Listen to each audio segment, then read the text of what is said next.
Les Russes ont même proposé d'envoyer Scott Ritter pour inspecter la situation et voir si un jour Scott perdra patience et leur fera la peau. Parce que franchement, c'est une corruption totale. La civilisation occidentale est morte. C'est fini. Que se passe-t-il en ce moment? On assiste à l'ouverture des vannes, et on voit bien que c'est la civilisation qui est en jeu. Ce n'est pas quelque chose qui pourrait arriver en 10 mois. Cela prendra des années. Et cela prend déjà des années, mais des années courtes, plutôt des années, pas des siècles. Ce n'est plus comme la lente décadence de l'Empire romain. Non, non, non. Aujourd'hui, l'information circule instantanément. Nous vous parlons maintenant, et il y a toutes sortes de gens qui nous écoutent partout dans le monde. C'est ce qui se passe. Et à cause de cette rapidité dans la circulation de l'information, on observe maintenant une accélération du processus. Ce n'est pas seulement un déclin. L'Occident est en train de se désintégrer. Comme je l'ai déjà dit plusieurs fois, regardez la France. Probablement qu'elle n'existera plus en tant que pays unifié en 2050. Il en ira de même pour le Royaume-Uni, et maintenant aussi pour les États-Unis, selon les circonstances. Parce qu'évidemment, comme beaucoup l'ont justement souligné, nous avons déjà ce que l'on appelle un moment confédéré. La Californie ne respecte plus la Constitution américaine ni les lois fédérales. Et ce n'est que le début. Après, il y aura peut-être le Texas, je ne sais pas. Il faudra attendre pour voir. Mais il y a de nombreuses forces centrifuges aux États-Unis que beaucoup de gens ne comprennent toujours pas. Trump, lui, ne les comprend certainement pas.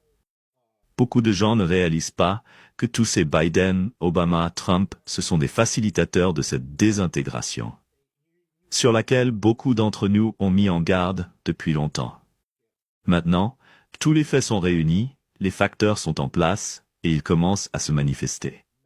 L'un d'eux est d'avoir à la présidence des États-Unis une personne mentalement inadaptée. C'est pas le premier, mais la comparaison entre lui et Biden est incorrecte. On ne peut pas comparer ce président à Biden, parce que Biden était un zombie. Le gars n'avait pas de cerveau. Il était manipulé, aussi stupide que sa femme, et par une bande de criminels de guerre autour de lui. Donc ce gars-là, il ne représentait rien.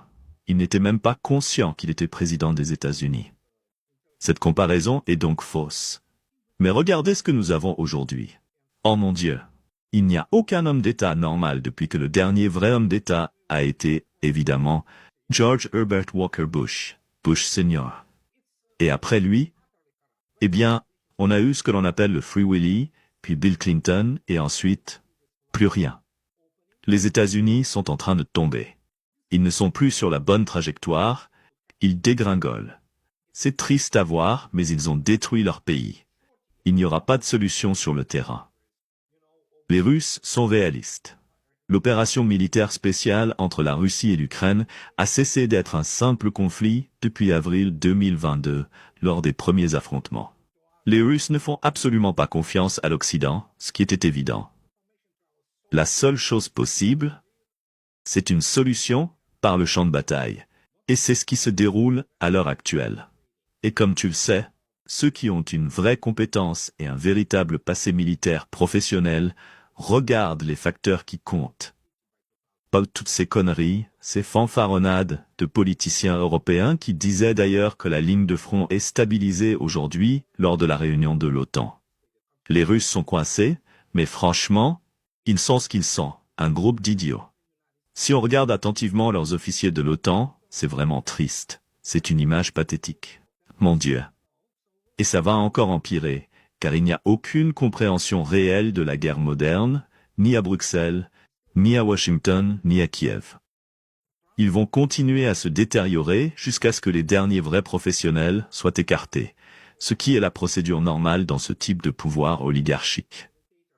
Ils élimineront tous ceux qui ont un minimum de compétences. Et ensuite on a déjà ce qu'il faut. Ce merveilleux film, je l'adore. Nous avançons vers la fin de l'idée. Quand toute la solution occidentale va tout simplement se désintégrer et se scinder en une multitude d'États qui eux-mêmes seront fractionnés, comme la France, comme le Royaume-Uni. L'Angleterre existera toujours. Il y aura l'Écosse, c'est inévitable, car ils deviennent misérablement pauvres. Beaucoup de gens ne comprennent pas à quel point les Européens s'appauvrissent, Et combien ils deviendront encore plus pauvres. Ils finiront par occuper leur place, celle de pays du tiers-monde. Peut-être qu'ils auront quelques galeries, peut-être certaines villes préservées pour le tourisme, mais en grande majorité, ce sera un dépotoir, comme Paris ou Londres.